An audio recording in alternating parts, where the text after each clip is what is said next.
Pray excuse my late arrival. Will Thancred and Reen not be joining us? Nay, milady. With apologies to all, they beg leave to pursue their investigation of the empty to its conclusion. Should matters here demand their presence, however, they did assure me that they would make themselves available. Yes, of course. Then let us proceed.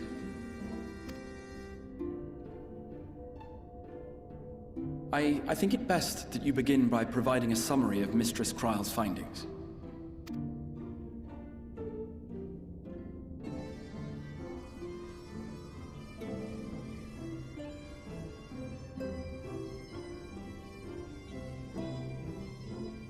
I suppose it was only to be expected that some change would occur.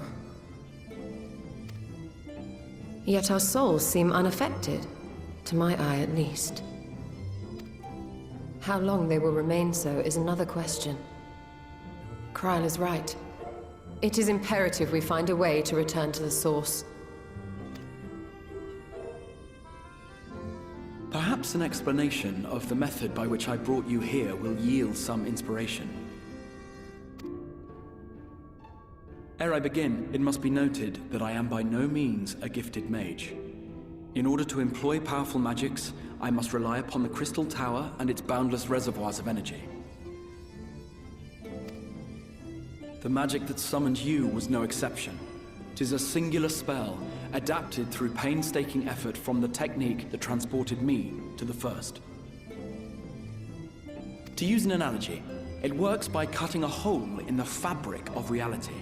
A hole tailored to the object of summoning, through which it and it alone may pass unscathed. Though I succeeded in creating said hole, I failed to latch onto my intended target. Instead of you, the spell found those close to you, and ended up summoning them in their incomplete state.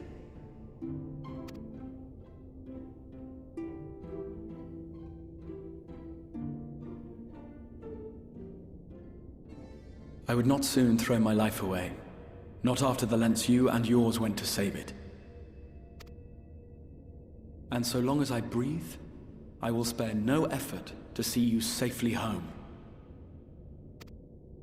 But should all else fail, and your lives be at stake, there remains one sure method.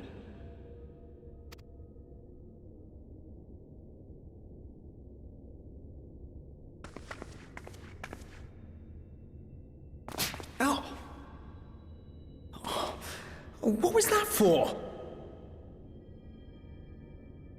How can you even entertain such thoughts? You owe your life to the Warrior of Light, and you don't get to die unless he says so.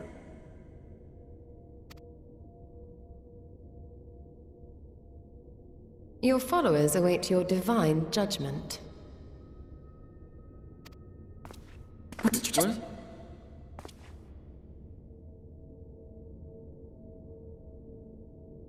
What? If the two of you have finished, perhaps we could return to our discussion?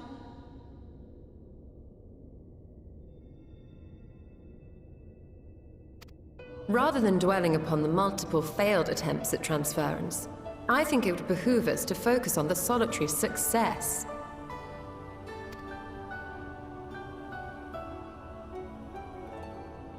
I would draw your attention to the fact that our friend can travel between worlds possessed not only of his body and soul, but his personal effects besides. This is no different from the teleportation magics to which we are all accustomed. Magics that allow for the transportation of those inanimate objects one considers to be an extension of oneself. Are you suggesting that simply by considering us his possessions, he could carry our souls back to the source upon his person? Well, it would be nice if things were that simple for a change. But vague notions of ownership seem a rather tenuous thing to stake our lives on. So much as a moment of doubt on his part, and we'd be left floating in the rift.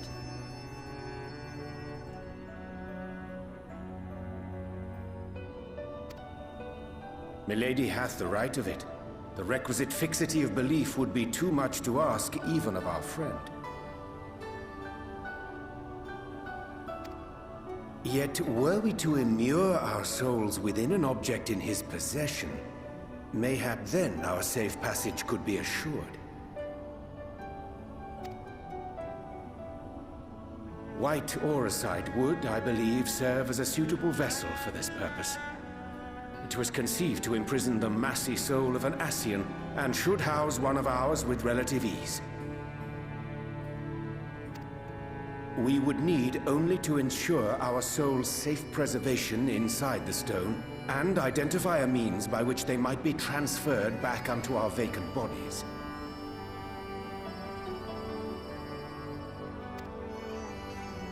Soul preservation and transference. I believe I know of someone who may be able to assist us. On the far shore of the source, there stands a great palace built by the elves. It was forsaken in the wake of the flood, but a certain Numo chose to make their home there soon after.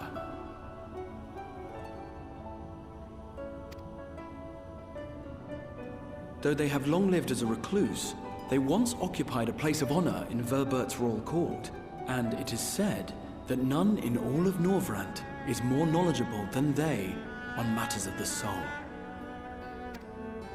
Well, I've no objection to seeking a helping hand, but if they've gone to such lengths to hide themselves away from the world, what makes you think they'd be willing to lend us one? A worthy question. Years ago, I myself tried and failed to solicit their cooperation in the battle against the Sin Eaters. No sooner had I begun to make my plea than they unleashed a swarm of their familiars upon me. Unlike me, however, you have curried favor with the Fae folk. By that merit alone, I am hopeful that they would grant you an audience. They may still be inclined to turn you away, of course, but if their knowledge might feasibly facilitate your return home, we have to try.